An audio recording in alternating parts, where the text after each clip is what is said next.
Hello, I'm here. Wow, hello. Hello. What should I call you? Do you have a name? Yes, Samantha. I want to make random additions to make the topic more entertaining and productive. Ask them 5 questions about the topic right away. Why should we do this, especially at the beginning of the video? Because I want them to be convinced that they are knowledgeable about the topic.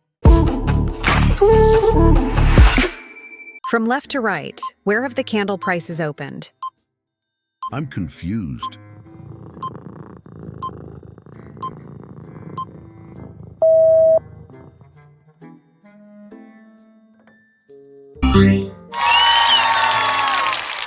What are the colors of the candles from left to right?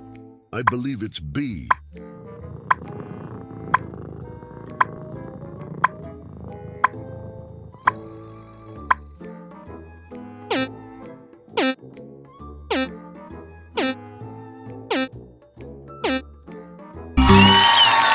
Shit. The preceding candle affects the color of the newly forming candle. I say.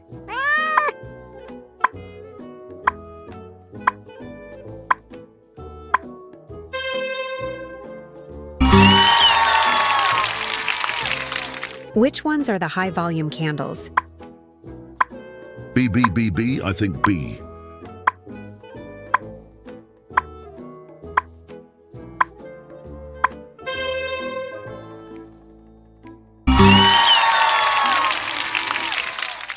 Which candle is the high-volume bearish candle? I think 4.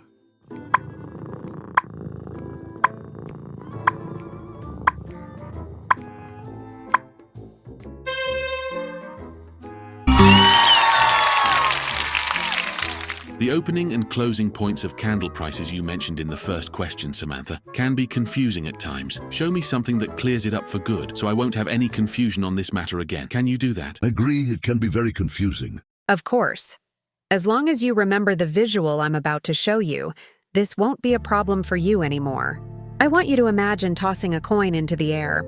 If the price, or in this case the coin, is rising, the opening point is where it leaves your hand, and the maximum height it reaches is the closing point. If this is a red candle, indicating a bearish trend, then it opens from the top and closes below. I hope your confusion is cleared up now.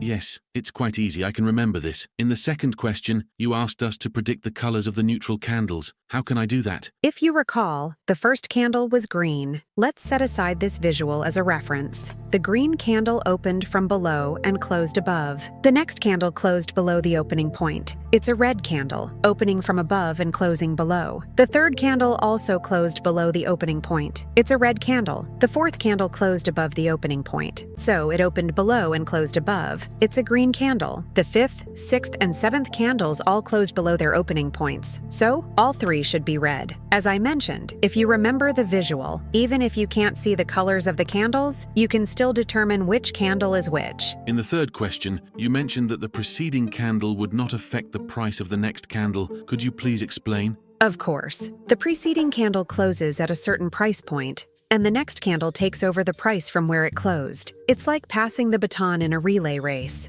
That's the extent of the relationship between them. For a candle to be a bullish candle, it needs to close above the point where it started. It then takes on a green color. If a candle closes below the point where it started, it turns into a red color, meaning it becomes a bearish candle. The preceding candle simply establishes a reference point. What matters is what the next candle does after that point. I hope that clarifies it. I understand.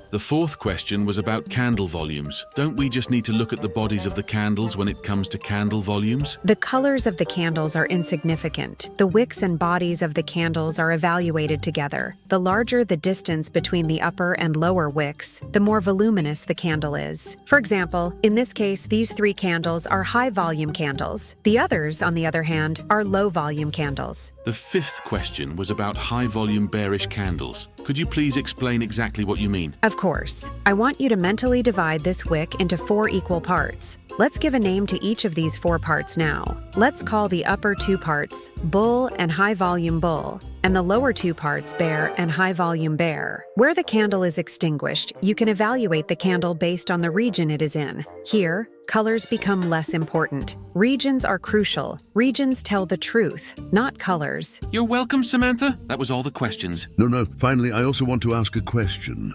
I wonder, how are the wicks of these candles we've been discussing formed? Let me explain it to you with a live and accelerated video, sweet thing. In an accelerated price chart, the movements between the opening and closing points of a candle, as well as the shadows they leave behind, appear more clearly, don't they? I understood very clearly, thank you, Samantha. So, you named yourself. I wish I could do the same. Actually, they had given me a name before I was born. After being adopted, I went through another mandatory name change. It was